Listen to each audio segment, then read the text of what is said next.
नमस्कार मंडळी. आज आपण अशा एका व्यक्तीबद्दल बोलणार आहोत ज्यांनी एकाच आयुष्यात शिक्षण, समाजकारण आणि शेती या तिन्ही क्षेत्रांमध्ये अक्षरशः क्रांती घडवली. हो, आपण बोलतोय डॉक्टर पंजाबराव देशमुखांबद्दल, ज्यांना सारेजण मोठ्या प्रेमानं भाऊसाहेब म्हणतात. पण कधी विचार केलाय की एका सामान्य शेतकरी कुटुंबातला मुलगा स्वतंत्र भारताचा पहिला कृषीमंत्री कसा बनू शकतो? हा जो थक्क करणारा प्रवास आहे ना, तो नेमका कसा घडला? चला तर मग आज त्यांच्या याच प्रेरणादायी प्रवासाची गोष्ट ऐकूया. भाऊसाहेबांना समजून घ्यायचं असेल तर आपल्याला एकदम सुरुवातीला जावं लागेल, त्यांच्या बालपणात, जिथे त्यांच्या या अफाट कार्याची बीजं पेरली गेली होती. तर गोष्ट सुरू होते 27 डिसेंबर 1898 साली. अमरावती जिल्ह्यातलं पापळ नावाचं एक छोटंसं गाव. तिथे एका शेतकरी कुटुंबात पंजाबरावांचा जन्म झाला. आहे गंमत म्हणजे त्यांचं मूळ आडनाव देशमुख नव्हतं तर कदम होतं. विचार करा, इतक्या सामान्य परिस्थितीतून त्यांच्या एका असामान्य प्रवासाला सुरुवात झाली होती. भाऊसाहेबांनी एक गोष्ट अगदी बरोबर हेरली होती, ती म्हणजे समाजाला पुढे न्यायचं असेल तर शिक्षणाशिवाय दुसरा मार्गच नाही. आणि म्हणूनच त्यांनी आपलं सगळं लक्ष, सगळी ताकद आधी ज्ञानाचा पाया भक्कम करण्यावर लावली. आणि शिक्षण दुसऱ्यांना देण्याआधी त्यांनी स्वतः काय मिळवलं हे पाहिलं ना, तर आपण खरंच अवाक होतो. त्यांनी फक्त भारतात नाही तर थेट एडिनबर्ग आणि ऑक्सफर्डसारख्या जगातल्या टॉपच्या युनिव्हर्सिटीजमधून MA, बॅरिस्टर ॲट लॉ आणि PhD मिळवली.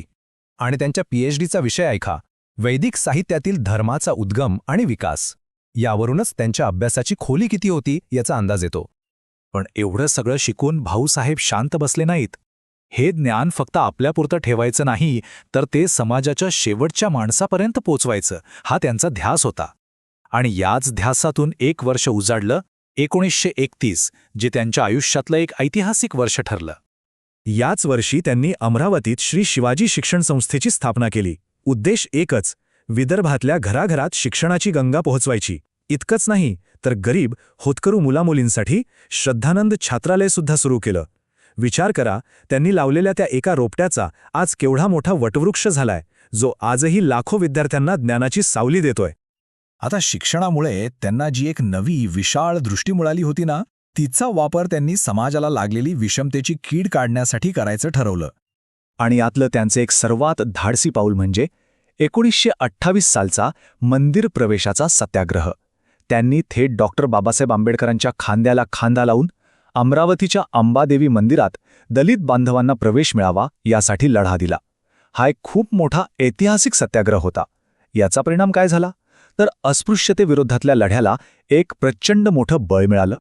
त्यांचं संपूर्ण आयुष्य, त्यांचं तत्वज्ञान हे खरं तर या एका वाक्यात सामावलेलं आहे: भूतकाळ विसरा, तलवार विसरा, जातीभेद पुरा, सेवाभाव धरा.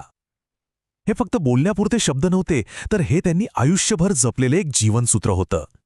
सेवा आणि समानता हाच त्यांच्या प्रत्येक कामाचा बाया होता.